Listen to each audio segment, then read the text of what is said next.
Pendant 79 jours, ils ont été des milliers à bloquer les principales rues de Hong Kong. Le mouvement des parapluies rassemble les opposants au projet de réforme électorale cautionné par Pékin, dont le cœur est la gouvernance de la ville. Actuellement, le chef du gouvernement de Hong Kong, appelé Conseil exécutif, est élu par un comité électoral de 1200 membres, majoritairement liés à Pékin. La réforme propose que le comité nomme 3 candidats qui, eux, se soumettront au suffrage direct des 5 millions de résidents permanents de Hong Kong.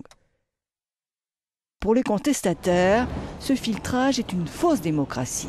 Ils réclament l'élection au suffrage universel direct du chef du gouvernement de Hong Kong en s'appuyant sur la loi fondamentale en vigueur dans la ville. Voici ce que répondait il y a un an l'actuel chef du gouvernement de la ville.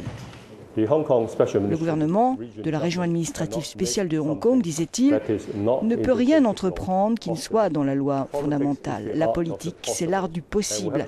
Et nous devons tracer une ligne entre ce qui est possible et ce qui ne l'est pas. C'est toute la question de l'interprétation de cette loi fondamentale, sorte de constitution héritée de l'époque où la ville était une colonie britannique. Lors de la rétrocession de Hong Kong à la Chine en 1997, Pékin s'est engagé à garder pour 50 ans l'autonomie et les droits et libertés individuelles de ses habitants sur le principe d'un pays, deux systèmes. La ville a gardé son économie de marché, mais n'a aucune compétence en politique étrangère et de défense.